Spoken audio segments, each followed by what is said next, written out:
Donc coucou, je suis heureuse de vous retrouver pour, une thématique sur des vérités différentes pour chacun de nous dans notre parcours, d'âme singulier, mais une vérité d'amour commune sur notre essence profonde, hein. Donc, oui, je voulais revenir justement sur ce sujet, passionnant, dont je vous avais nombreuses fois parlé, à savoir que bien sûr, nous avions chacun des vérités différentes sur notre parcours singulier, mais que nous partagerions cette même vérité commune sur notre essence profonde euh, d'amour, hein. Et qu'il est passionnant justement de défier constamment nos peurs pour nous approcher au plus près de cette vérité d'essence, hein. Comme je vous le répète souvent au travers des vidéos, dans ma pratique psychothérapeutique, heu, je remarque combien à chaque fois que les consultants, les souffrants défient leurs peurs, elles peuvent approcher, heu, des vérités que nous partageons tous, à savoir cette vérité comme quoi nous sommes d'essence parfaite tous et que lorsqu'il y a dysfonctionnement en nous, c'est, justement en amont les peurs d'aller, investir cette belle vérité sur notre essence, hein. Heu, Plus les personnes en thérapie, hem, élaborent leurs souffrances, leurs problématiques, plus les personnes se rendent compte que dans leurs symptômes, elles portent le stress de leur système et qu'elles ont, en amont de cette dynamique de souffrance, hem, une posture généreuse, inconsciente, à condenser le stress de leur système environnant, hein. Dans un symptôme, comme je vous le dis souvent, il y a la condensation du stress d'un groupe, hein. Et plus les personnes élaborent leurs problématiques, plus elles réalisent que, leur souffrance viennent d'une posture d'affirmation non juste, où elles ont des difficultés à équilibrer leur amour entre elles et les autres, hein. Donc, et cela au travers de chaque dynamique psychothérapeutique, les personnes le réalisent de plus elles affrontent leur peur d'aller investiguer leur souffrance, hein. Chaque jour, à chaque fois que on élude certaines situations dysfonctionnelles, c'est qu'inconsciemment, on a peur de se confronter à ce qui fait résonance de nos douleurs internes. Mais plus on va à un bon tempo, bien sûr, on ne va pas se confronter d'un seul coup à nos douleurs, mais plus on va aller creuser nos problématiques, nos douleurs, plus on va se rendre compte, c'est parce qu'on ne pratique pas le bon 50-50. Le bon 50% d'amour pour soi, 50% d'amour pour l'autre. Et que cela crée du matériel traumatique, hein. En amont, je vous le dis souvent, c'est cette posture sacrificielle, on l'aurait tous, même les systèmes les plus égotiques, et à force, puisqu'on ne serait pas que dans un système fermé, à force d'incarnation en incarnation, à pratiquer cette posture sacrificielle, il y a saturation. Et dans les systèmes égotiques, on voit que ces systèmes égotiques se sont carapacés dans le cœur en saturation d'avoir porté un stress signifiant en amont, hein.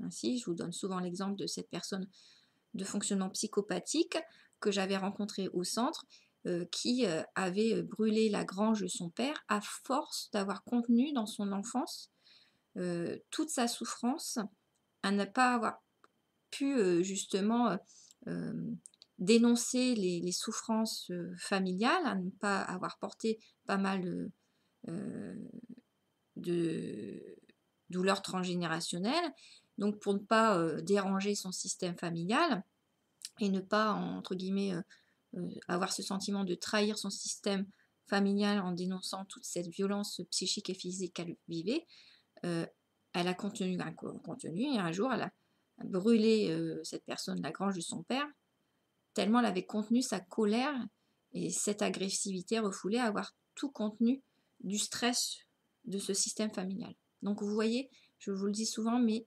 euh, c'est important de voir on a à disposition toutes les dynamiques, toutes les observations relationnelles nous permettant de voir ce qui crée la souffrance, ce qui crée le matériel traumatique. Et ce qui crée le matériel traumatique, c'est cette difficulté à réguler, à bien équilibrer notre amour entre le dehors et le dedans. Hein. Donc, pour revenir donc à ce sujet, à savoir, oui, nous avons tous des vérités différentes selon notre chemin de vie singulier, mais nous partageons une même vérité commune, une vérité commune sur notre essence profonde d'amour. Hein. Euh, euh, et dans ce monde polarisé, il est important de bien réguler cet amour entre soi et l'autre. C'est grâce, encore une fois, au mental que nous pouvons le faire. Hein. Et n'oubliez pas, il y a des vidéos que j'ai faites pour bien vous faire comprendre qu'il ne faut pas confondre le mental avec l'ego traumatisé. Hein. Encore une fois, c'est nos problématiques qui nous jouent des tours à ces moments-là.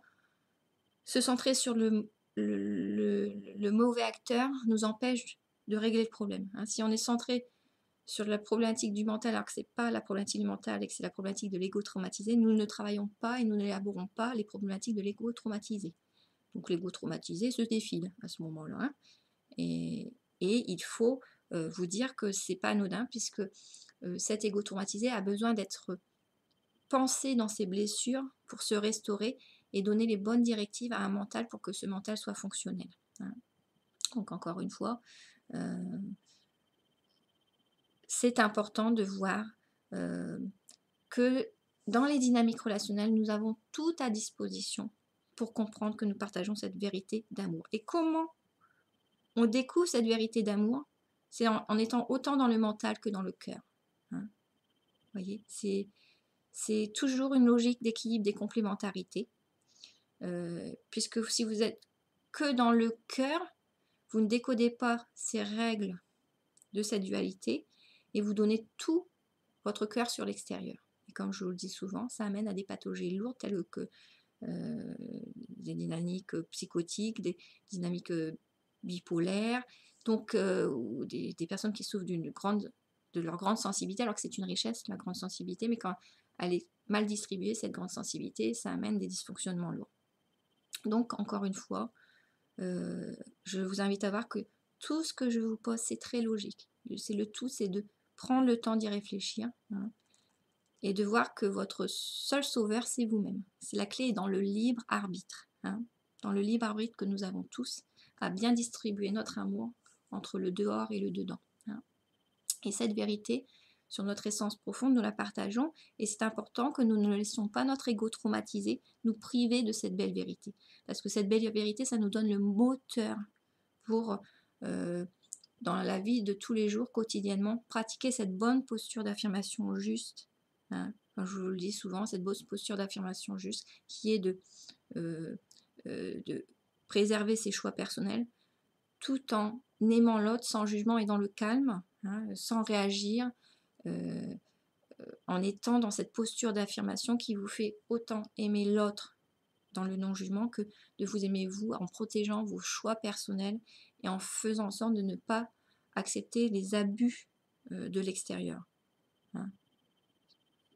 Certes, vous protéger, ne pas accepter les abus extérieurs, mais dans une pratique à surtout bien être vigilant, à être dans la neutralité émotionnelle, que vous allez travailler graduellement pour être de moins en moins en réaction, parce que la réaction alimente la souffrance. Il faut bien sûr se protéger factuellement, mais d'essayer de pratiquer au mieux, de mieux en mieux, cette neutralité émotionnelle, hein, tout en se préservant dans les faits. Hein. Donc là, aujourd'hui, je voudrais revenir sur cette belle vérité. Hein, comme je vous dis, la logique de l'équilibre des systèmes mettrait en relief vraiment ces vérités de bien-être communes, hein, et vérifiables dans les dynamiques interactionnelles. Hein. Tout ce que je vous expose, c'est du concret. Ça ne repose pas sur du vide. Bien sûr, l'intégration de ces données relationnelles exhaustives demande un temps signifiant. Hein. Dans ce monde de densité, le temps doit être pris en compte. Hein. Dans ce monde de densité, l'expérimentation, la conscientisation, les déconditionnements demandent de la part de chacun de nous de l'implication et de la patience. Hein. Il faut bien sûr, comme je vous dis, c'est comme toute phobie externe, les phobies internes se jouent de la même façon. et condition essentielle, c'est l'exposition. Hein, donc il faut de l'implication, aller chercher toujours cette compréhension des dynamiques qui se jouent dans les systèmes qui nous influencent. Hein. Donc l'exposition. 2, l'exposition dans le bon tempo. Hein. Une phobie interne se travaille comme une phobie externe. Hein. Quand vous exposez un ascenseur, vous vous exposez. Certes, il faut s'exposer, mais de façon modérée et graduelle au fil du temps. Savoir travailler cette problématique dont je vous parle toujours, cette phobie d'affirmation, puisque c'est dans l'affirmation juste que vous allez épurer la souffrance, le matériel traumatique des systèmes dans lesquels vous baignez. Quand je vous dis, le but de ce que l'on vit dans tout système, puisque tout dans l'univers est système, le but de notre présence ici, c'est de libérer les souffrances et le matériel traumatique obligatoirement créé du fait que quand nous sommes amenés de par notre essence profonde d'unité à nous adapter à un monde duel, on ne sait pas bien répartir l'amour entre un dehors et un dedans, donc on va intuitivement donner tout sur l'extérieur, là où on voit ce monde extérieur. Hein. Nous sommes des sens unifiés, donc nous avons l'habitude de tout donner à un seul endroit. Nous allons tout donner sur l'extérieur et en oublier notre intérieur. Cet endroit que nous ne voyons pas. Nous donnons tout sur l'extérieur. C'est le propre de notre essence unifiée. Résultat, ça crée du matériel traumatique, puisqu'il n'y a pas une bonne régulation, un bon partage entre 50% d'amour pour soi et 50% d'amour pour l'autre. Voilà. Donc vous voyez, cette épuration du matériel traumatique, de cette épuration des désadaptations obligées qui se jouent quand notre essence profonde unifiée arrive dans un monde duel, cette adaptation ne peut pas se faire en 2 secondes. Donc ça crée du matériel traumatique. Donc dans ce monde de densité, une fois que vous avez bien conscientisé comment pratiquer la bonne posture d'affirmation pour retrouver l'équilibre en vous et dans tout système vous environnant, vous allez épurer ce matériel traumatique progressivement. Donc dans ce monde de densité, l'expérimentation, la conscientisation, les déconditionnements demandent de l'implication, du temps et de la patience, même s'il faut y aller. Hein.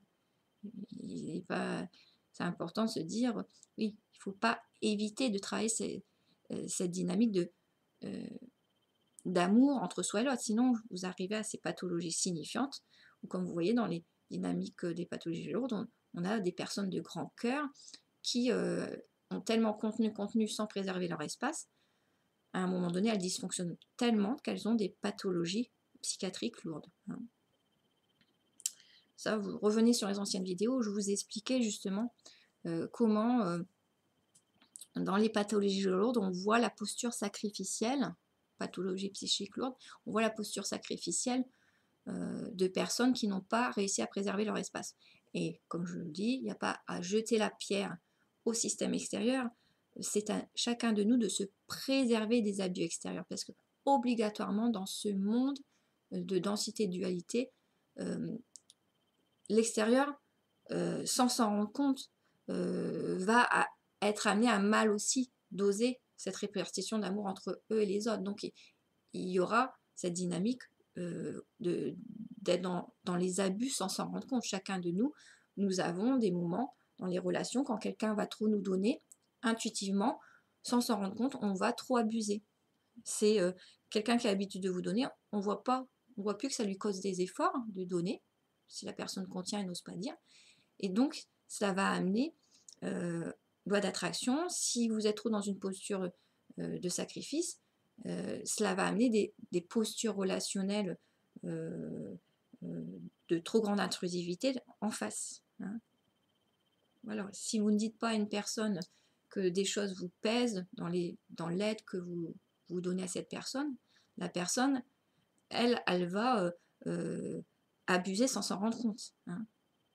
Elle peut même croire aussi qu'elle vous fait plaisir en vous demandant de l'aide, par exemple. C'est important de vraiment réaliser que c'est à chacun de nous, dans notre responsabilité, dans notre libre arbitre, de protéger son espace personnel. Hein. de toujours projeter en pensant que c'est la faute de l'autre, ça n'aide pas, hein. C'est à chacun de nous, même si en face vous attirez aussi des relations, des situations dysfonctionnelles, si vous pratiquez la bonne posture, vous n'attirerez pas plus à vous ces systèmes, ces relations dysfonctionnelles, hein, et vous permettrez à ceux qui s'en rendent compte abusent de votre générosité, vous permettrez à ces personnes de se rendre compte qu'elles ont abusé. C'est important, hein. Je vous dis, il y a des personnes très très bienveillantes qui m'ont déjà manifesté en consultation. Oh bah, je ne m'étais pas rendu compte que je lui en demandais trop à la personne à ce moment-là parce qu'elle ne me l'avait jamais dit. Donc c'est important aussi de vous dire que projeter les responsabilités sur l'autre, c'est pas c'est pas la solution. C'est à chacun de nous dans ce monde yang d'avoir ce libre arbitre et de pratiquer, d'être dans une responsabilité de son fonctionnement, hein. Donc notre sagesse, notre amour de soi et des autres et notre force de curiosité seraient fortement sollicités, hein, pour justifier ici de l'expression de notre dimension parfaite, justement. Vous voyez, ici, dans ce grand jeu vidéo, on serait vraiment sollicité pour justifier notre dimension parfaite, hein. On serait, entre guillemets, mis à l'épreuve de manifester notre essence parfaite, à bien pratiquer ces codes d'amour entre soi et l'autre, hein. Donc c'est vrai que notre sagesse, l'amour de soi, des autres, notre curiosité va être fortement sollicitée dans ce jeu vidéo qui est la vie, quoi, hein.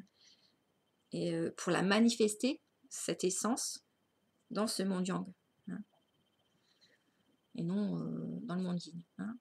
Donc si chaque âme a sa coloration singulière, hein, chaque âme a sa coloration singulière, cette âme, hein, qui comprendrait pour chacun de nous la flamme masculine et la flamme féminine, donc si chaque âme a sa coloration singulière, elle serait déterminée par deux forces énergétiques l'influençant. Vous auriez donc les forces d'attraction et les forces de répulsion, hein. Voyez, donc nous serions tous déterminés dans nos dynamiques par deux forces énergétiques, les forces d'attraction et les forces de répulsion, hein. Donc dans ce monde manifesté, l'énergie est condensée et elle exprime ses caractéristiques dans les dynamiques relationnelles. Voilà, hein. Comment vous repérez dans ce monde manifesté les forces d'attraction et les forces de répulsion? Dans les dynamiques relationnelles. On est dans un monde condensé. L'énergie se manifeste dans du condensé, dans les dynamiques relationnelles. Ainsi, il serait possible d'observer deux champs de force interne. Les mouvements d'attraction dans les liens d'amour, voilà du manifesté, hein, vous retrouvez ces mouvements énergétiques d'attraction dans les liens d'amour relationnels et ces mouvements énergétiques de répulsion dans les résistances de l'homme à s'exposer à ses traumas, hein, voilà. Dans les résistances de l'homme à protéger, donc les mouvements de répulsion, c'est les mouvements qui vont vous aider dans le relationnel à vous individualiser, à protéger votre espace personnel, hein. Donc on aurait sous forme manifestée les mouvements énergétiques d'attraction dans l'expression d'amour relationnel et les mouvements de répulsion dans l'expression d'amour pour soi au travers d'une protection de son espace personnel, une protection de son individuation, hein. Nous sommes autant d'appartenance sur l'extérieur que d'appartenance à nous-mêmes, hein. Donc il y aura un équilibre à trouver entre appartenance au système sur l'extérieur et appartenance dans l'individuation, hein. Donc depuis 20 ans, j'observe avec implication, mais aussi de l'implication, ça veut dire aussi de l'amour, hein. Il y a ce mental, cet amour, comme je vous dis, c'est un échange d'amour et de savoir entre le consultant et le thérapeute. Et plus vous pratiquez cette réciprocité, plus vous voyez à quel point c'est opérant dans les dynamiques d'avancement, hein. Donc cette implication,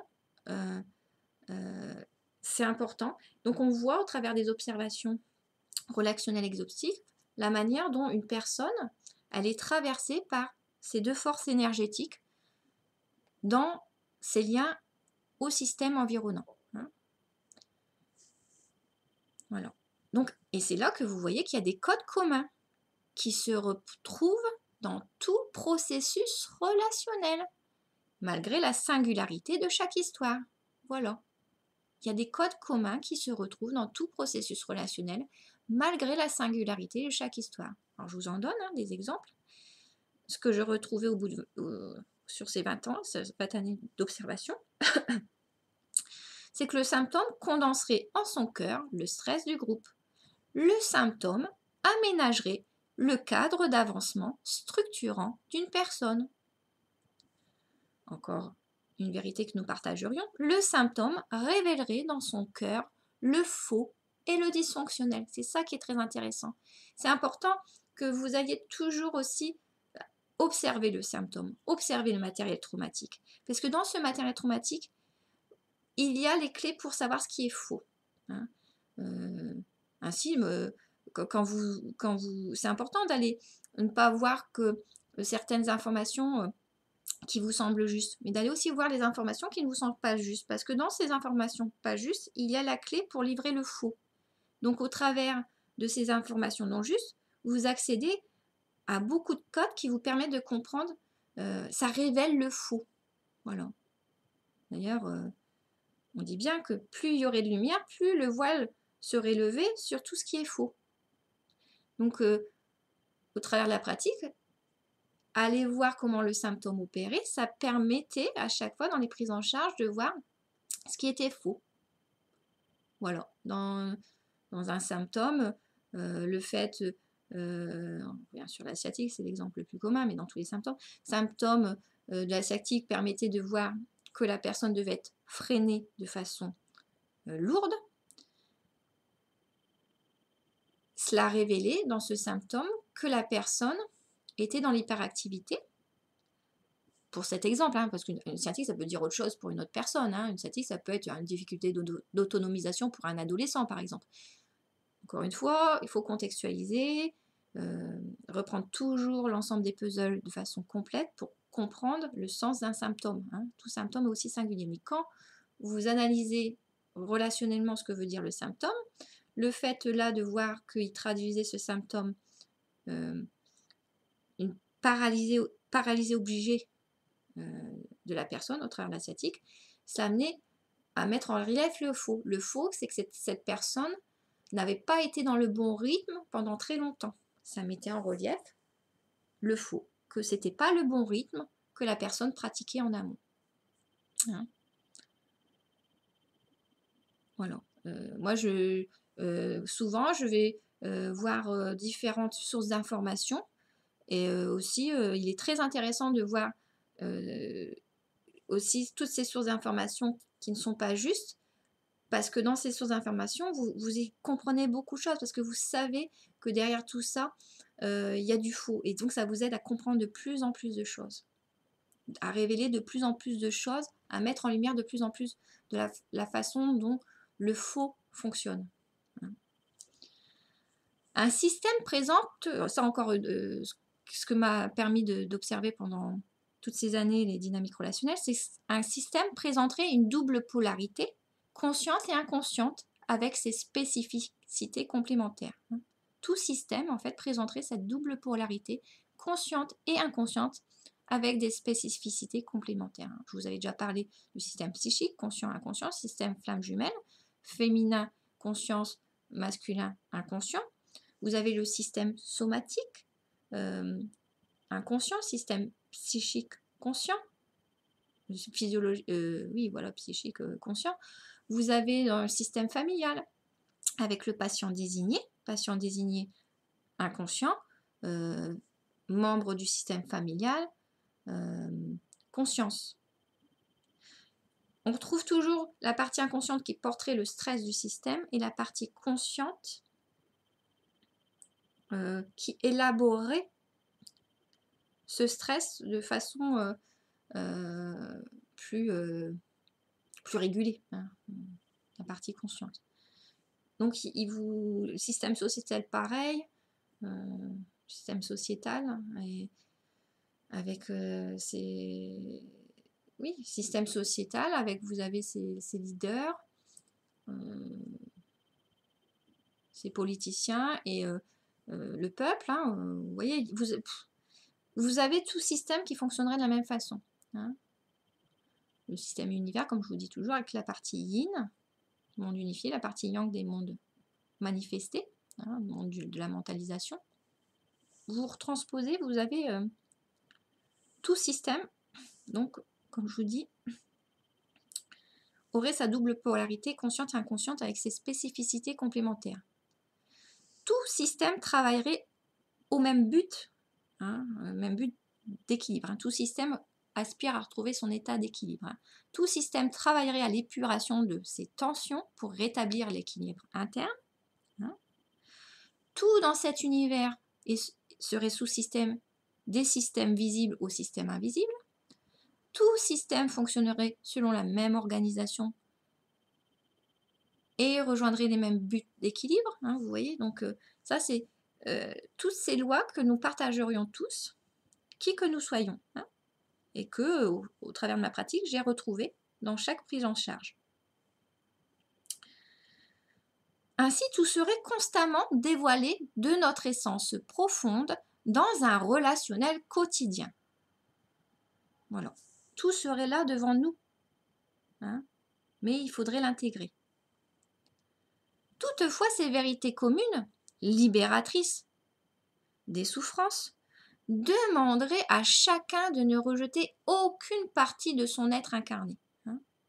Voilà. Toutes ces vérités communes, pour y accéder, nous demanderaient à chacun de nous de ne rien rejeter de nos parties incarnées en nous. Hein. L'ego et le mental auraient besoin de l'accueil bienveillant de l'âme afin de révéler ce qui se cache de précieux derrière tous ces dysfonctionnements. Hein. Si l'âme n'accueille pas cet ego et ce mental, même si cet ego est traumatisé, elle ne peut pas, cette âme, comprendre comment cet ego s'est engagé dans les codes dysfonctionnels. Il faut comprendre comment cet ego s'est engagé dans les codes dysfonctionnels pour l'aider, cet ego. Si vous n'accueillez pas cet ego dysfonctionnel pour le comprendre, vous ne pouvez pas libérer sa problématique. Hein. Mais encore une fois, cet accueil doit être dans des dynamiques graduelles. Hein. Au travers d'exemples, j'aurais tendance à dire aussi, les féminins doivent se méfier aussi à chaque fois qu'elles sont dans l'ouverture de cœur, de pratiquer le discernement, parce que souvent, il y a aussi cette dynamique à assimiler dans leur façon, les féminins rentrent en connexion de cœur avec leurs jumeaux, des moments, elles ne discernent pas que c'est pas leurs jumeaux avec qui elles rentrent en connexion. Hein. C'est pas avec leurs jumeaux. Donc cette histoire de télépathie, il faut faire gaffe aussi, puisque cette pratique de discernement est importante. C'est toujours voir qu'il faut être très vigilant quand vous êtes en connexion de cœur, d'âme aux jumeaux. Certes, il doit y avoir cette télépathie, mais vous n'attirez pas que cette télépathie avec votre jumeau. Hein. Vous pouvez aussi attirer des communications dysfonctionnelles, entre guillemets, à des égrégores pas toujours sympathiques. Hein. Donc, le discernement se trouve dans la posture aussi à bien partager son espace d'amour entre soi et l'autre. Hein. Qu'est-ce qui permet le discernement? C'est le libre arbitre. Si en télépathie, vous êtes amené à être en communication sur des dynamiques où vous êtes amené dans votre vie à être dans des... comment dire ça?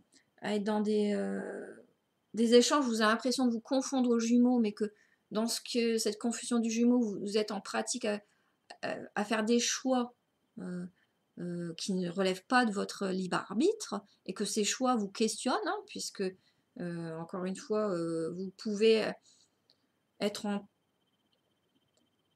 dans cette manque de libre arbitre, vous pouvez vous mettre dans des fonctionnements factuels qui ne seraient pas bons pour vous. Pratiquez le discernement, hein, parce que la communication, quand vous n'avez pas ce discernement à être dans la bonne régulation d'amour entre vous et l'autre, la communication dans le cœur peut vous amener à être dans des fonctionnements qui ne sont pas les vôtres, et ce n'est pas nécessairement que de la communication avec votre jumeau, qui est un jumeau qui est bienveillant, d'accord, mais il n'y a pas que des communications jumeaux, hein. Donc ça c'est l'énergétique, c'est la loi des systèmes, hein. Comme je vous le dis toujours, si vous conscientisez, vous êtes en conscientisation 5D et que vous avez une ouverture de cœur signifiante, vous n'attirez pas qu'à vous que les communications avec le jumeau, hein. Et ce n'est pas toujours des communications fonctionnelles que vous attirez, hein. Donc prudence encore et discernement encore, le libre arbitre, hein. Et donc cet ego et ce mental auraient besoin de cet accueil bienveillant de l'âme afin de révéler ce qui se cache de précieux derrière tous ces dysfonctionnements. Mais cet accueil bienveillant de l'âme ne doit pas faire oublier le discernement comme je vous le disais, hein. Faut observer prudemment, graduellement, cet ego traumatisé que vous accueillez pour comprendre comment il dysfonctionne, hein, et ne pas prendre tout pour argent comptant tout ce que cet ego traumatisé va vous révéler de ces dysfonctionnements, hein. L'accueillir, mais être dans cette bienveillance ferme de pratiquer la circonspection, le discernement, de contenir la douleur de cet ego traumatisé, mais de ne pas être dans quelque chose où vous céderiez à ces demandes que vous devez apprendre à analyser, les demandes de l'égo traumatisé, hein. Encore une fois.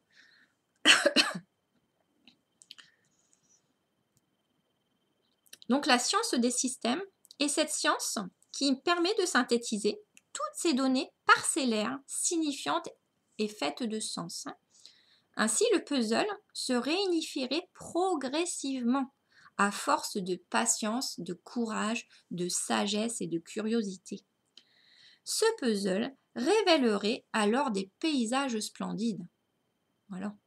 À force de reconstruire votre puzzle, graduellement, prudemment, dans le libre arbitre, vous allez pouvoir avoir devant vous ce beau paysage de votre belle essence parfaite, hein.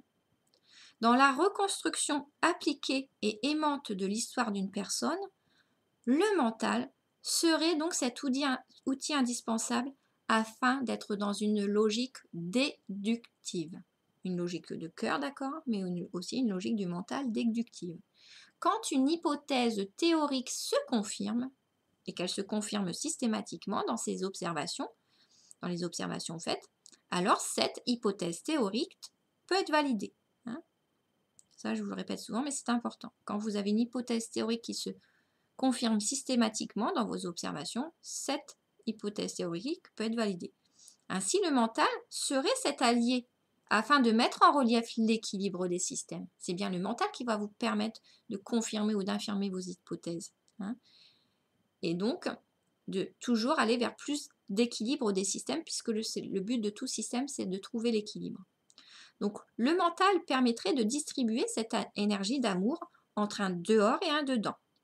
Dans ce monde de densité, le mental équilibre les dynamiques relationnelles afin de pratiquer, comme je vous le dis toujours, ces trois axes: détachement émotionnel par rapport aux réactions égotiques, partage dans le soi authentique quand c'est possible, mise de limites factuelles par rapport aux abus, hein.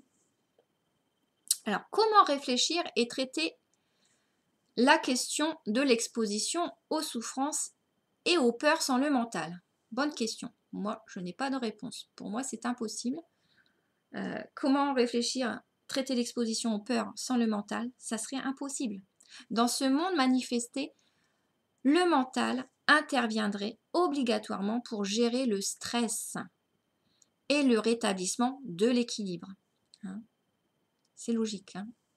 Donc, le mental permettrait d'observer, de synthétiser les données et de valider ou non les hypothèses théoriques, hein, que vous avez construites, hein.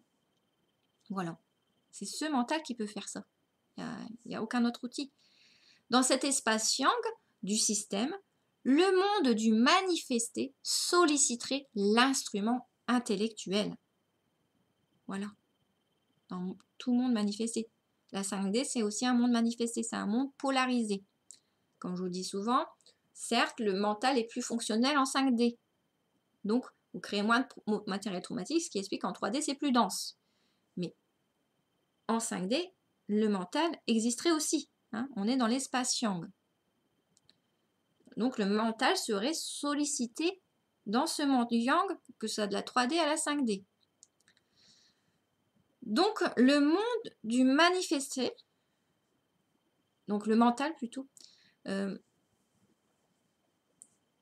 ce mental dans ces mondes manifestés permettrait d'expérimenter et de se rapprocher des comportements les plus équilibrés entre amour de soi et amour de l'autre. Voilà. Ainsi, mes travaux systémiques peuvent se démontrer par une étude et une observation appliquée des dynamiques relationnelles exhaustives. Donc la systémique parle des énergies en mouvement dans un monde de densité. Donc comme je vous dis, moi ça fait 20 ans que je travaille ça pour l'observer. Vous voyez qu'il y a une question de temps. On ne peut pas intégrer en 2 secondes. Ça fait 20 ans que je travaille ça, que je l'intègre. Ça fait 20 ans que je travaille pour l'intégrer. Toutes mes peurs également. Donc bien sûr, on avance toujours sur ces peurs, mais il y a toujours un travail de patience, de temps, d'exposition à ses peurs, et on ne peut pas intégrer tout cela sans s'exposer à ce matériel traumatique en nous. Mais ce matériel traumatique a besoin d'être travaillé progressivement et pas d'un seul coup. Donc,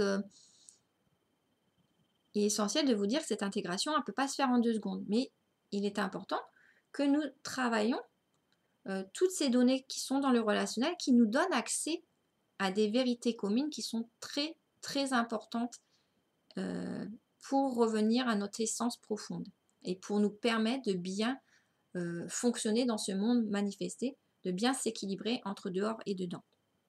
Toute systémique est de l'énergétique.